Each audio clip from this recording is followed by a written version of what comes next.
a saffron yellow veil, walnuts thrown joyfully into the air, and obscene songs echoing through the streets. How could what was supposed to be the happiest day of an 18-year-old girl's life, her wedding night in ancient Rome, turn into a nightmare because of the dark reality waiting behind the door? Today, we are opening the doors to a dark rite of passage hidden behind the magnificent marble columns of the Roman Empire, a system that handed the fate of young girls over to property law. This is the disturbing story of a system that reduced young women to the status of property in order to function flawlessly, and whose reality was later attempted to be erased from history. Young Flavia Tirsa was marrying Marcus Petronius Rufus, a grain merchant 25 years older than herself whom she barely knew, on the most important day of her life. In Rome, women did not even have an independent personal name of their own. They carried the feminine form of their father's family name and were identified by which daughter they were. Flavia, too, meant the third daughter, belonging to her father, Flavius. The day had begun with the magnificent and dazzling ceremonies so beloved by the Roman people. Flavia wore the traditional saffron yellow veil, the flammeum, whose color symbolized fire and fertility, while her hair had been meticulously arranged into exactly 6 braids, tied with woolen bands in accordance with ancient custom. The entrails of the sheep sacrificed at the temple of Jupiter had also given extremely favorable omens for the marriage. Flavia's father had already signed the legal agreements that would remove his daughter from his own legal authority, Patria Potestas, and transfer her into the absolute ownership and authority of her husband, Manus.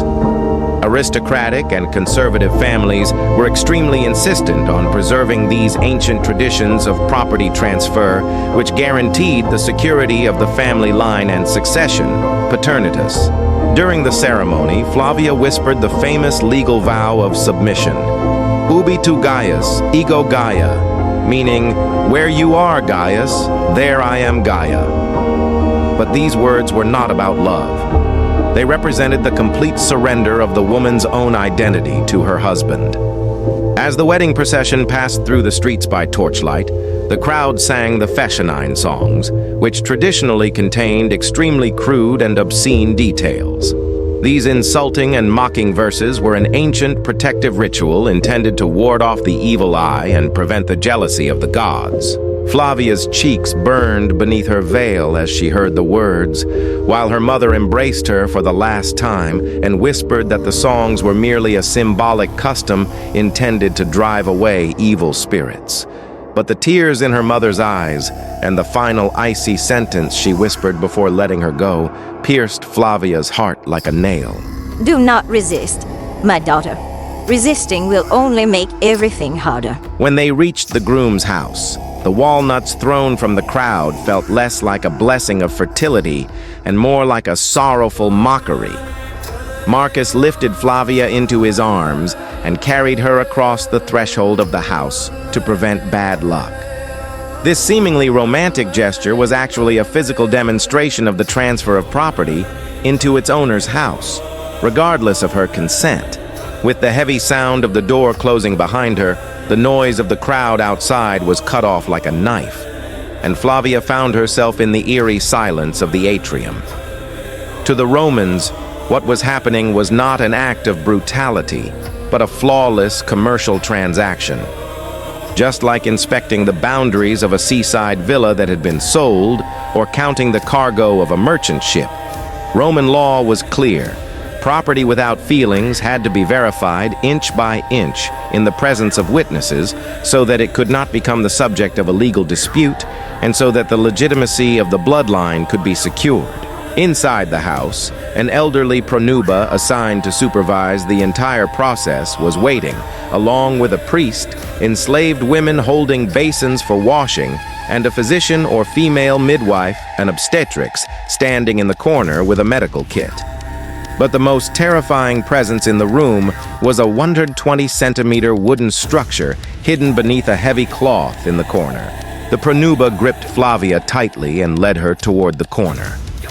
Her grip was so firm that it seemed as though she feared the young girl might escape. When Flavia slowly lifted the covering, she came face to face with a gigantic wooden phallus statue carved with anatomical precision. It was Mutunus Tutunus, the Roman god of fertility and first sexual experience.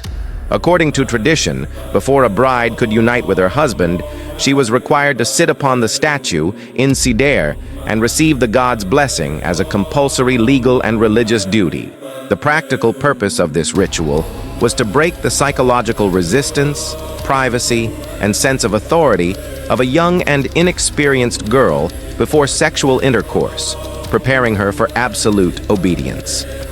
Flavia was forced to perform the ritual under the cold gaze of all the guests and witnesses, because refusing would mean lifelong social ruin and exclusion for her family. After the ritual was completed, the enslaved women washed Flavia in the bathing pool to cleanse her from the horror she had experienced and prepare her for a physical examination.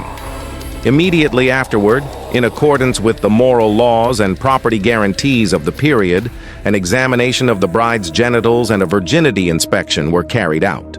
In the ancient world, a woman's greatest value was considered to be her ability to provide legitimate heirs for her husband, and this condition supposedly had to be legally documented. The findings of the midwives and physicians who performed the examination were sealed into the official marriage documents as proof that the property had been transferred perfectly and completely. Flavia was then taken to the ceremonial bedroom, the Lectus Genialis. The door to the room was left completely open so that the witnesses and the pronuba waiting in the corridor could observe and approve the process. After hours of sexual intercourse and legal confirmation, the midwives and physicians returned to the room at the first light of dawn for one final examination. The purpose was to certify that the intercourse had taken place and that the bride's body had physically reached the status of a Matrona. The pronuba swore an official oath confirming that she had witnessed the entire process without omission, thereby completing the transfer of property. Flavia Tersa would go on to give her husband 4 children, manage her household competently, and live as a respected Roman woman. But she would never speak a single word about what she had experienced that night for the rest of her life.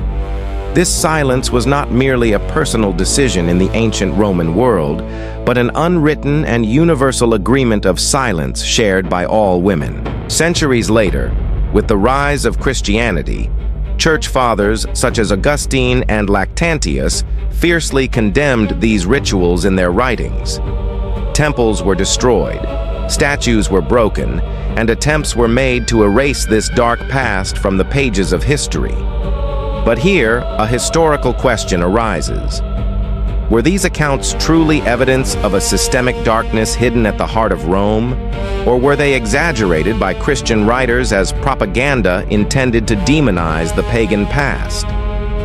Brief references by pagan writers such as Varro suggest that the truth may have been somewhere between these two possibilities.